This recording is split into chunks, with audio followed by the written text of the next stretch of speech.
दिवाली में पटाखे क्यों फोड़े जाते हैं? क्या हमारे पुराने ग्रंथों में इस ट्रेडिशन के बारे में कहीं लिखा है? चले देखते हैं।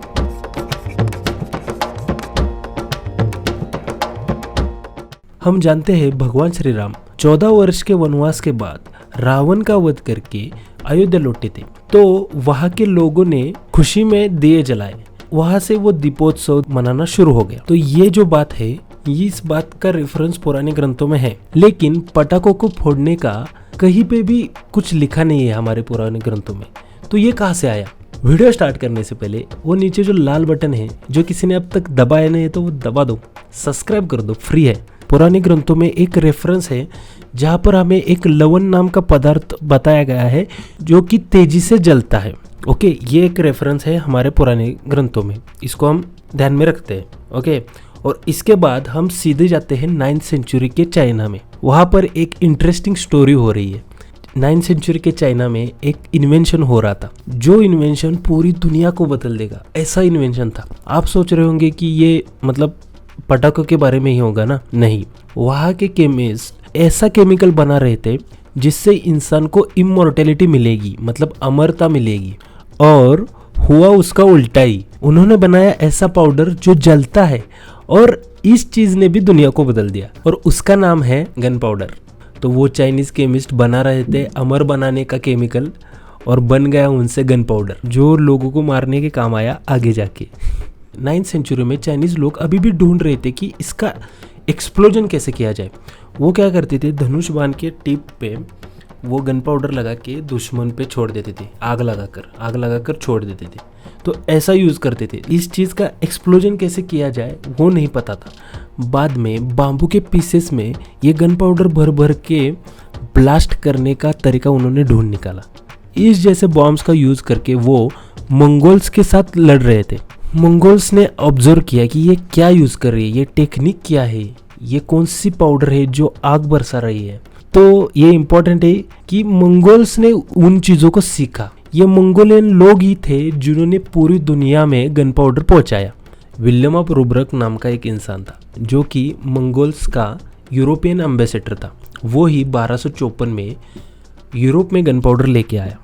ये एक स्टोरी है। दूसरी थ्योरी ऐसी है कि मैक्रोपोलो नाम का एक इंसान था। उसी ने 9th सेंचुरी में पहले ही सिल्क रोड जो है वहाँ से गन पाउडर को चाइना से यूरोप में लाया था। और एक बार जब गन पाउडर यूरोप में आया, वहाँ पे इंजीनियर्स वेट ही कर रहे थे कि ऐसा कोई उनको मिल जाए। तो इसके बाद उन्होंने ऐसे ऐसे वेपन्स बनाए, उसमें फायरबॉल है, बॉम्ब्स है, कैनन है, गन्स है। ये दुनिया बदल देने वाली चीज़ें उस टाइम में इन्वेंट हुई गन पाउडर यूरोप में आने से। इसके बाद हम सीधे आते हैं इंडिया में। Who bring gunpowder to India?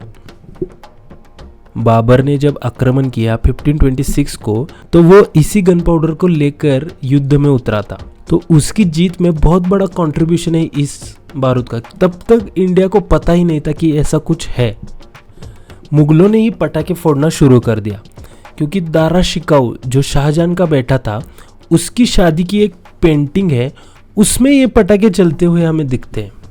मतलब हम ये मान सकते हैं कि आतिशबाजी की जो शुरुआत है उसी दौर में हुई है। उस समय जो राजा थे, ऊंचे वर्ग के लोग थे, हाई क्लास के जो लोग थे, वही ये आतिशबाजी करते थे। 16th सेंचुरी में औरंगजेब ने इस पे रिस्ट्रिक्शंस भी लगाए थे।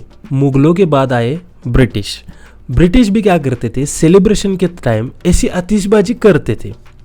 समझ रहे हो कि यूरोप में भी क्या हो रहा था कि जो सेलिब्रेशन टाइम है वहाँ पर ऐसे पटाखे, फायर क्रैकर्स फोड़ देते थे।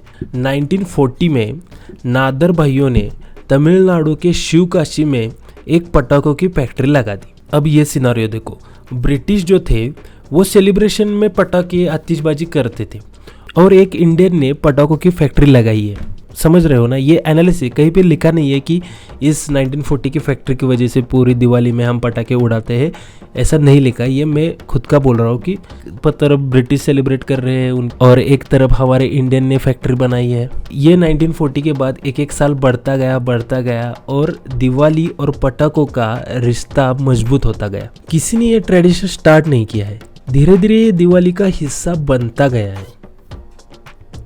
हिस्ट्री के बाद हम थोड़ा सा साइंस देखते हैं। इस पाउडर को हम अगर ओपन एयर में बर्न करें, जला दे, तो क्या दिखता है, ऐसा स्पार्किंग कुछ तो होता है, राइट। और इसी गन पाउडर को हम किसी पैकेज में डालें या किसी कंटेनर में बंद करके रखें और उसके बाद उसको जला दे तो उसका ब्लास्ट होता है। ये जो पाउडर है वो बनी होती है carbon, sulphur and potassium nitrate. Carbon in form of charcoal. इन तीनों के मिलने की वजह से नाइट्रोजन, कार्बन डाइऑक्साइड, एनर्जी और एक्सपांडिंग गैसेस निकलती है। बाय द वे, मैं जो ये बता रहा हूँ वो बेसिक इंग्रेडिएंट्स है, मतलब इसमें कुछ और भी हम ऐड कर सकते हैं। और गूगल पे अगर हम डालेंगे गन पाउडर इंग्रेडिएंट्स तो ये मिल जाएगा। और हम जब इस रिएक्शन को ओपन एयर में करते हैं तो इजीली एनर्जी एंड गैस निकल जाता है। बट अगर हम उसको पैक कर दे तो उस एनर्जी और गैस को हम बाहर ही जाने नहीं दे रहे उस पैकेट में, तो वो पूरा ब्लास्ट हो जाता है कि उसको बाहर आना है, एनर्जी और गैसेस को बाहर आना है। यही गन पाउडर है जो ग्राउंड पर रहकर तहस नहस मचाता है और आसमान में जाकर ब्यूटीफुल नज़ारे क्रिएट करता है। ऊपर जाते हुए फायर क्रैकर्स में क्या होता है, जो एनर्जी अंदर क्रिएट हो रही है उसको नीचे का आउटलेट दिया जाता है, तो वहाँ से एनर्जी पूरी बाहर जा रही है और उसका फोर्स उसको ऊपर ले जाने में हेल्प कर रहा है। और ऊपर के पैकेट में गन पाउडर है, अंदर से जली हुई फायर वहाँ तक पहुँचती है और जो हमें ग्राउंड पे दिख रहा था स्पार्कल, वो आसमान में दिखते हैं। तो इसी ब्राइट नोट के साथ हैप्पी दिवाली। और मैं किस प्रकार के पटाखे फोड़ने का समर्थन नहीं करता और किसी को मैं ये भी नहीं बोलता कि तुम पटाखे फोड़ो मत फोड़ो, ये अपनी अपनी खुद की चॉइस है। और वीडियो अच्छा लगा है तो लाइक ठोक दो, कमेंट कर दो, एंड और क्या होता है, बी क्यूरियस।